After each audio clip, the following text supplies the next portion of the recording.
Welcome to This Explainer. Today, we're doing something a bit different. We are peeling back the layers of all those mainstream soundbites you hear to reveal the 7-decade structural reality behind the US-Iran standoff.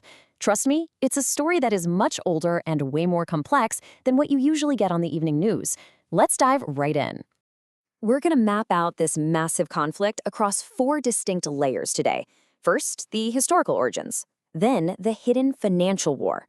Next, we'll check out the geopolitical chessboard. And finally, we'll look at the actual tragic human cost. Okay, part 1, roots of the conflict, or what we can call the historical wound. To really grasp Tehran's profound distrust of Washington, we actually have to look way back, long before the 1979 revolution.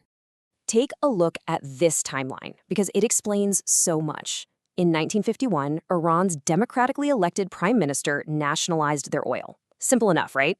Well, fast forward to 1953, and the CIA, along with British intelligence, executed a covert coup to overthrow him just to protect Western oil interests. They installed the Shah, who ruled for 26 years, and honestly, that 1953 intervention became the foundational betrayal that inevitably set the stage for the 1979 Islamic Revolution. And that brings us to the infamous 1979 embassy hostage crisis. Now, this wasn't just some spontaneous burst of religious fervor. The students who stormed that embassy were reacting directly to decades of CIA interference.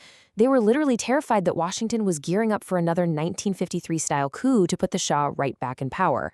All right, let's peel back another layer. Part 2, the hidden financial war. We're shifting our lens here from history and ideology over to global macroeconomics.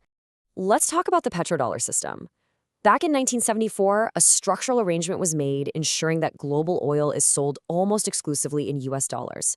So what does that mean for us? It means every single nation has to hold dollars just to buy energy, creating this permanent worldwide demand for American currency. It is, quite literally, the engine of US economic power. And it's an architecture that Iran actively threatens. So how exactly do they threaten it? Well, they simply operate outside of it.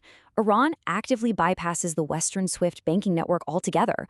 They're trading oil in euros, in yuan, and even setting up massive barter arrangements. When you look at it through this lens, the unprecedented regime of U.S. economic sanctions is structurally designed to defend this global financial monopoly by totally isolating Iran's economy.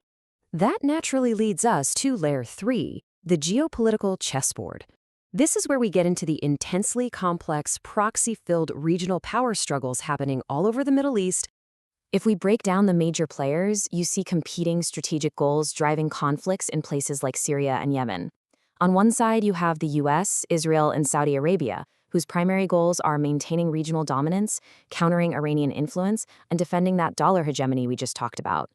On the flip side, Iran views its own actions purely in terms of basic survival against encirclement, building asymmetric deterrence, and maintaining Palestinian solidarity.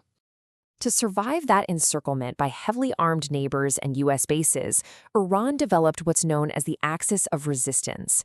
This is their strategic network of allied non-state actors, like Hezbollah and the Houthis. It's basically an insurance policy.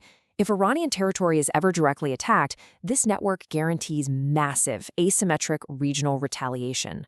Which brings us to the ultimate insurance policy, nuclear deterrence. When Iranian strategists look at the tragic fates of non-nuclear nations that faced foreign interventions, like Iraq and Libya, they view nuclear capabilities as far more than just diplomatic leverage. To them, it's an absolute, non-negotiable guarantee against foreign-led regime change. Finally, we reach the 4th, and honestly, the most human layer of our explainer. Part 4, the internal cost, often referred to as the Tehran trap. Let's talk numbers for a second. 17,000. That is the staggering number of Tehran bus drivers who bravely went on strike for basic working rights and union recognition back in 2006. And how did the regime respond? Military forces completely swarmed their districts, leading to violent mass arrests in the notorious Evin prison. And how about 300,000? That massive figure represents the striking school teachers during a nationwide protest in 2004. Get this, 80% of them were women, and 70% were living far below the poverty line. Yet, they too were met with riot police, batons, and mass arrests. When you put these pieces together, you see the mechanics of the Tehran trap. Here's how it works. Western powers enforce these incredibly severe economic sanctions and military threats. The resulting economic hardship sparks desperate domestic labor strikes from everyday people. But then, the Iranian regime uses the very real threat of Western intervention as the perfect excuse to crush those strikes, branding regular working-class citizens as foreign traitors. It's a vicious cycle.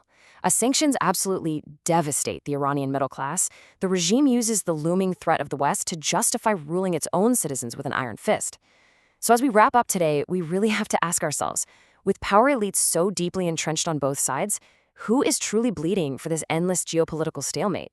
Is this really about global security, or is it simply about power itself? Think about that for a while.